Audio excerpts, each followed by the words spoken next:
Okay, tomorrow night, don't forget, tomorrow night's Rosh Chodesh. Tuesday and Wednesday Rosh Chodesh. Anyway, last time we discussed, we started the dinner of Netilas Yadayim, of washing Nagelwasser.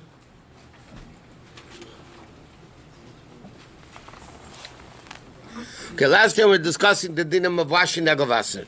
We said in Halacha, it says there's two reasons why you have to wash your hands in the morning. One is because you became a new person. And just like the Kohanim, when they started working every day in the Beis Hamikdash, had to sanctify their hands and feet. And the second reason is because of impurity that sets in at night. Because the neshama left the body, and when the kedusha leaves, so then impurity sets in. And then when you wake up in the morning, the impurity leaves your body except on the fingertips. So therefore, you have to wash your hands right away in the morning. Now, ideally, it says in Halacha, you're not allowed to walk 4 amis, which is 6 feet, without washing Nagelwasser.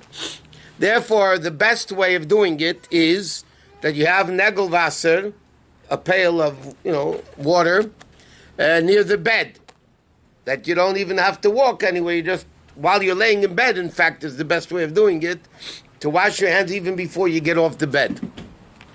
But you have to make sure that when you have the Nagelwasser, as it's called Nagelwasser, nail water, when you have the Nagelwasser near your bed, you can't put it underneath your bed.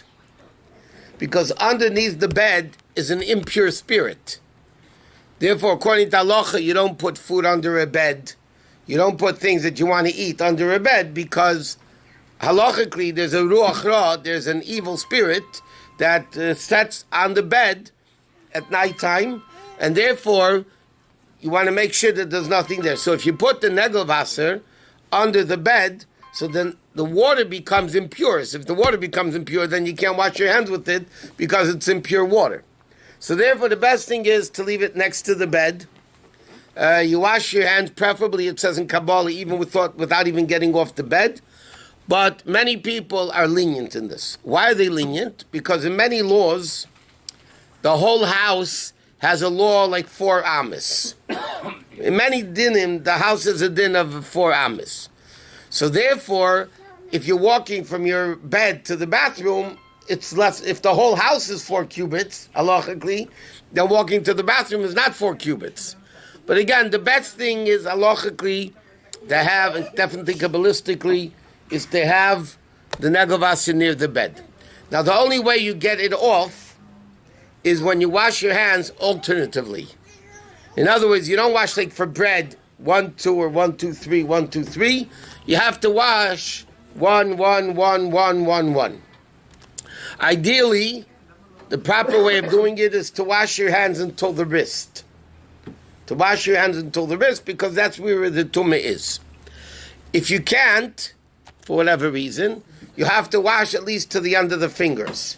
That's where, like on Tisha B'Av, Yom Kippur, when you're not allowed to wash your whole hand, where do we wash Nagelwasser to? Until the end of the fingers. That's the minimum.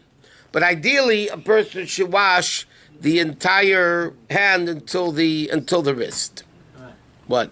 Right, and how much water is supposed to be in the cup? Ideally, you should have a revius on each time.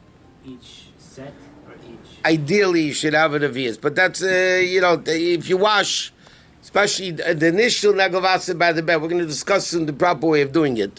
So you can wash less than a revius, really. As long as the But whole the thing nigga, is As long as, yeah. the Ideally, the vessel, should hold enough to wash a revius each time. It does. Huh? Regular cups do have 6 reviews. No, but you see with the room. 6 revius is 18 ounces. But the one that the plastic. The one. little ones, yeah. But I'm saying the normal size kvart is more than 18 ounces. No, but like let's say roommates in a yeshiva, so one guy does it and he uses half the water. No, that's not the proper way of doing it. The proper way in yeshiva is to do it and go fill it up for your friend. Why can't you? Because you're not supposed to be cheap on the water. Not only for bread for sure. But that since you don't have to walk all the way to the river to bring the water, Instead of going for bread. and Bechlal, the Nagelwasser should not be. A lot of times in yeshivas, they're too lazy to empty out the Nagelwasser in the bathroom, so they throw it out the window. And they hit people on the street below it. First of all, It happens a lot. And first of all, there's an impure spirit on the water, so you don't do it. You just wash. You get up, you empty it out. You have to bring it to a friend. You refill it and give it to the friend. That's the proper way of doing it. Okay. What if you cover it? What? If you cover it with those covers? If you cover what you cover, b'diavad it's good. L'chatchila, it's only b'diavad to cover with a cover. The best thing is to take it out of the room. There's a roch ra. It's even stricter than Marvach Reinu in that respect. Can you put it under the bed if you cover it? Why can't somebody just take it and empty it out? Well, it's not as if no, I'm saying before you wash. What do you mean they forget? Why don't you put it next to the bed? Do people forget to get dressed? Huh? Maybe they do. What do you mean you forget?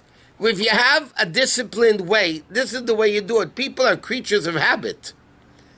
If this is the habit you create, then you don't forget. I mean, come on. This is not This is a very simple thing. You wash nagavasser, you empty it out, period. Okay, weiter.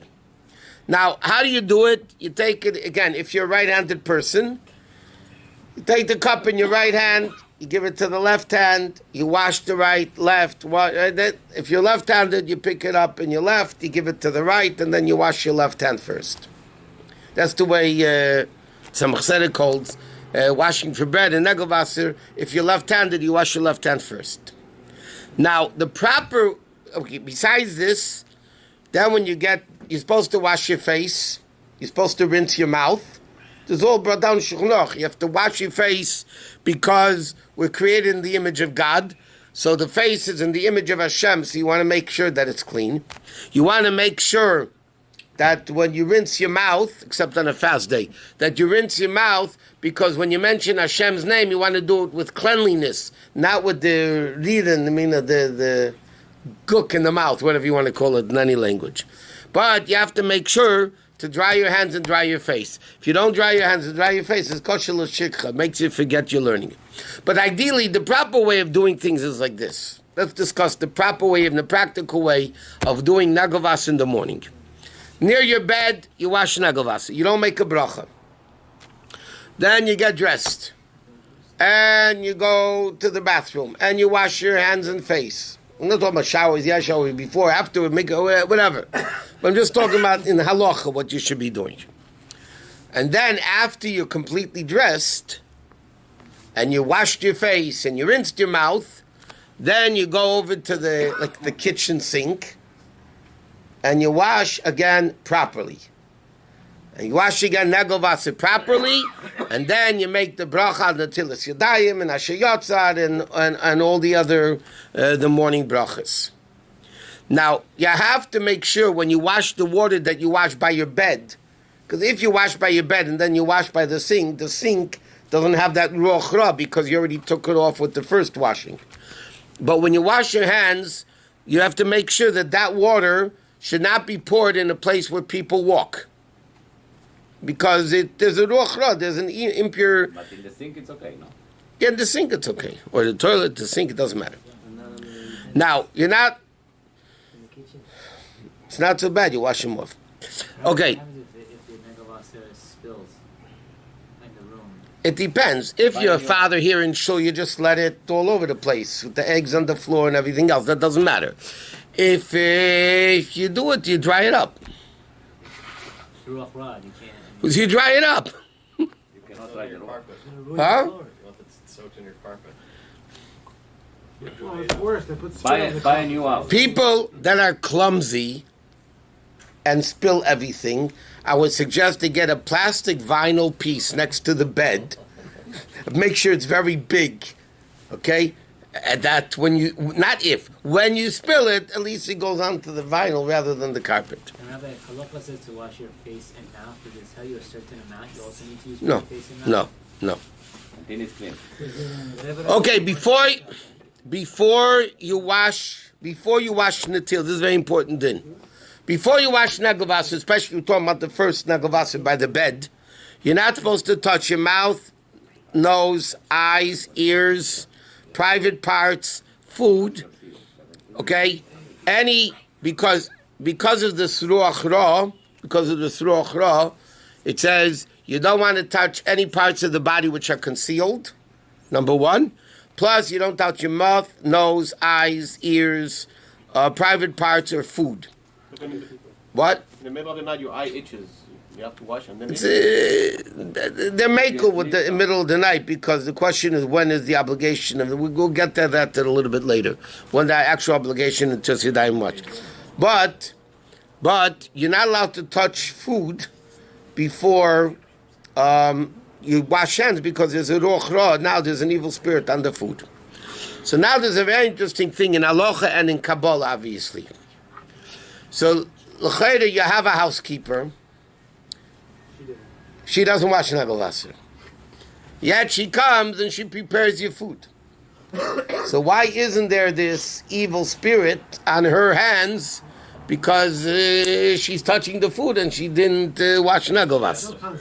So the answer that Rabbi writes that the ruach hatuma, like we said last time, impure spirit only exists in a place where holiness was and holiness left. So then there's a vacuum, so then evil comes in.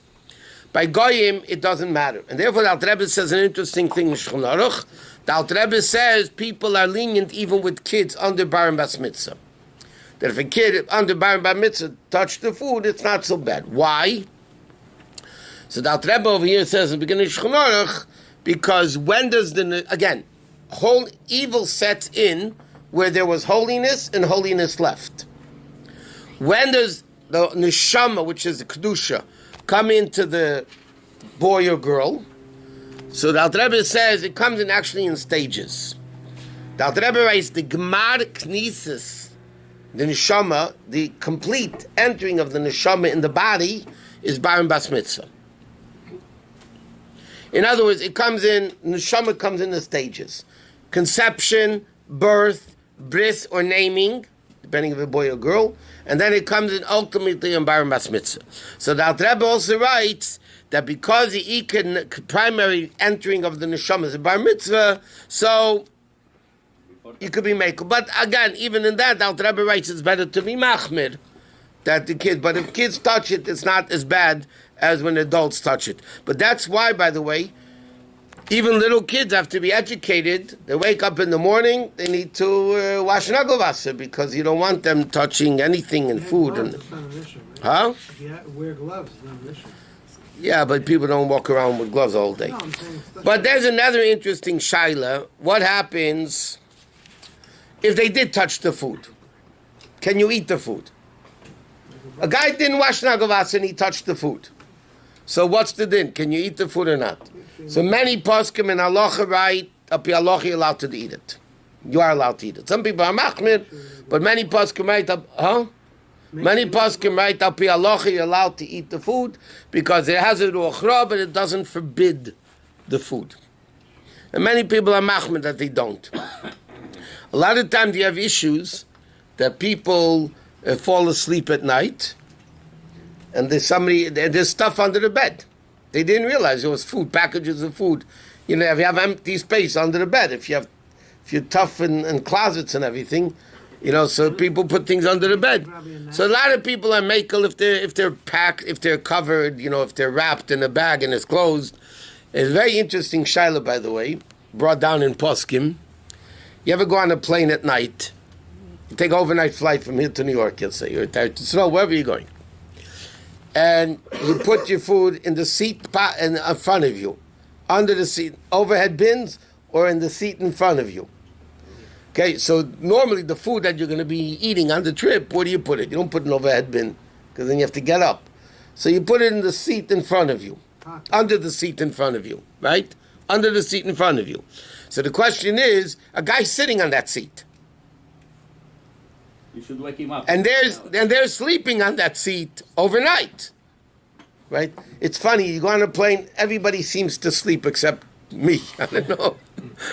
Everybody says the thing, everybody seems to be sleeping except them.